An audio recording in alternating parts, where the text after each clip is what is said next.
Dear student, today I will be discuss the main features of central administration and provincial administration during Akbar period and as well as Mughal period. According to Mughal chronicles, the Akbarnama had a vision of empire as the authority rests with the emperor and the kingdom followed his order. Akbar himself was an administrator of top quality. He tried to strengthen the central power. Administrative system started by him remained there during whole of Mughal period. In short, during the region, Akbar emperor himself was the central axis of administration.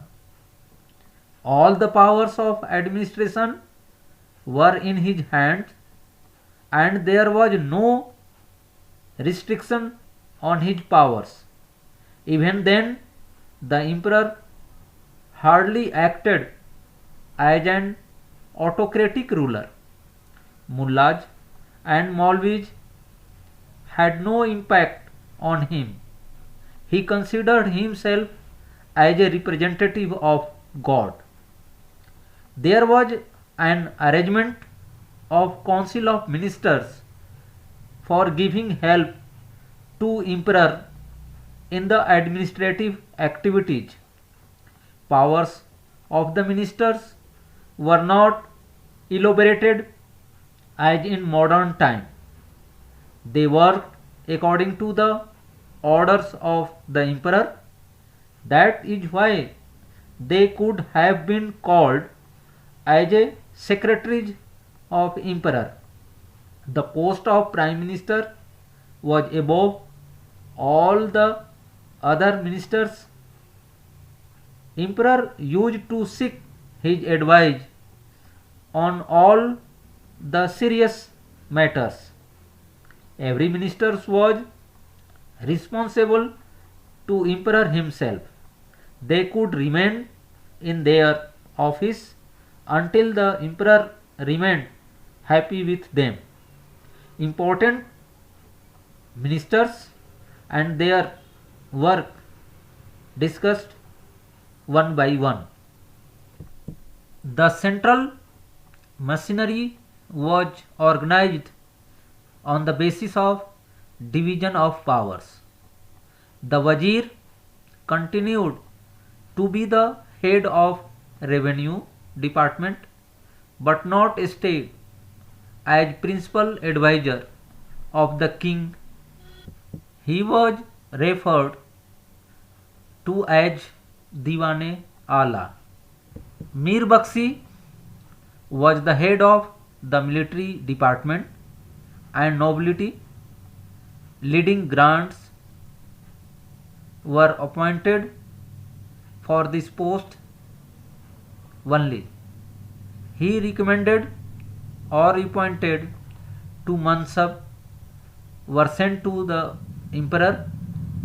His office assigned a Jagir to the appointee and prepared orders bearing his seal and signature.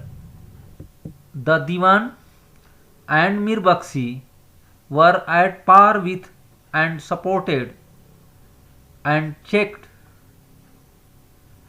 to each other.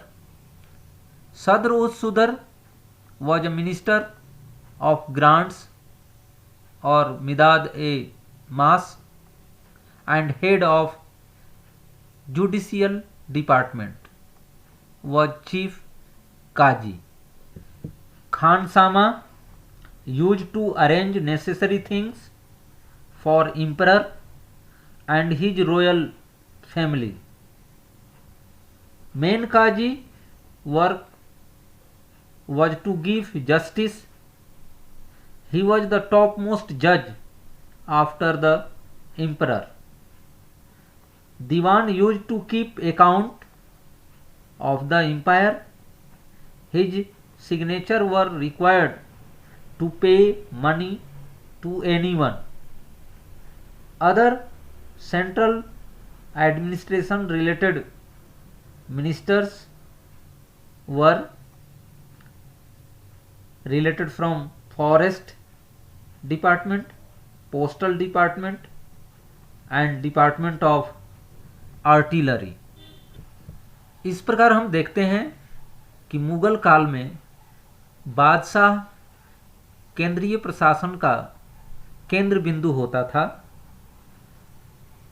शासन कार्यों में सम्राट की सहायता के लिए मंत्रिपरिषद की व्यवस्था थी।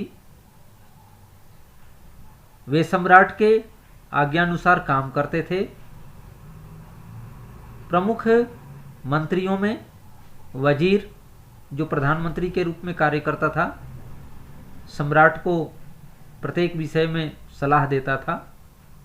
दीवान आय व्यय का हिसाब किताब रखता था।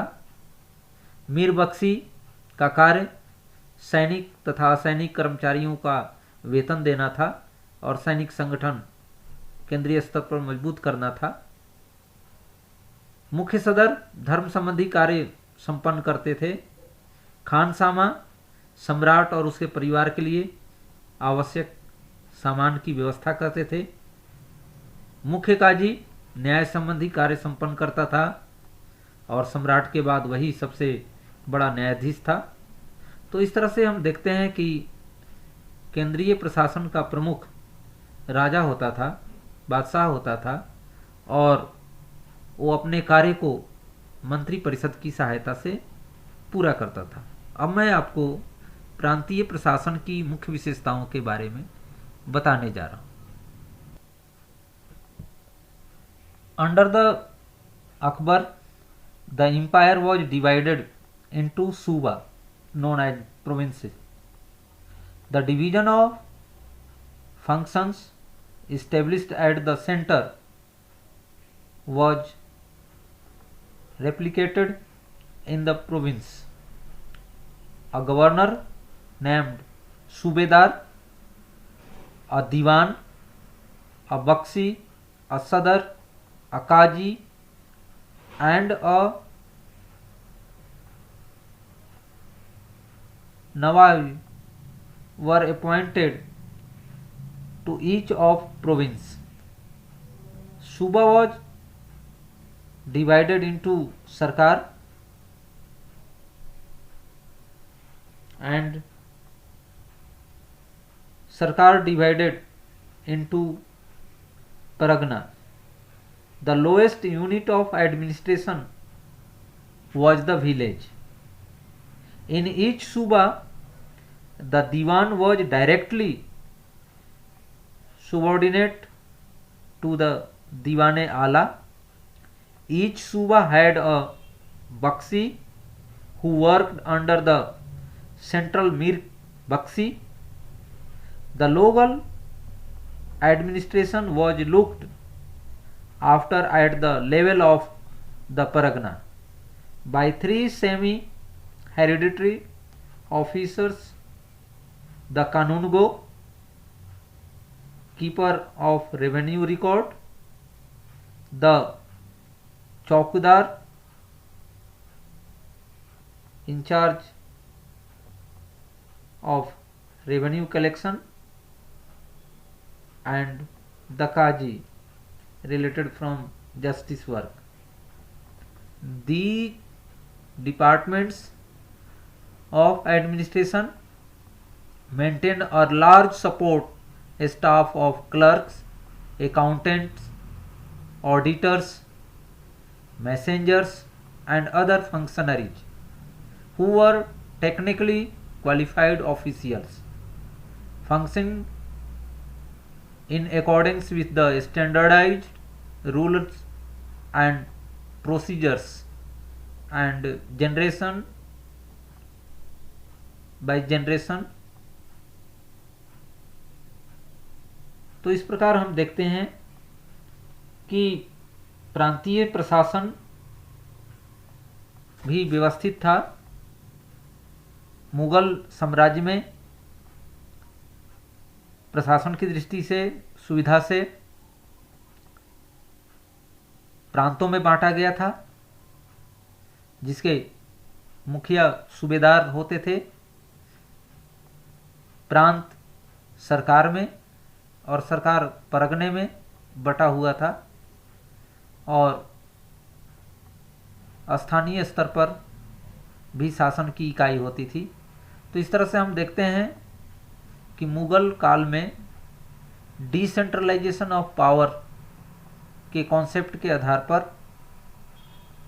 केंद्र सूबे में, सूबे सरकार में, सरकार परगने में, और फिर परगने ग्राम पंचायत की इकाइयों में बटा हुआ था, और शासन व्यवस्थित तरीके से संचालित होता था, और ऊपर से नीचे मॉनिटरिंग और कंट्रोलिंग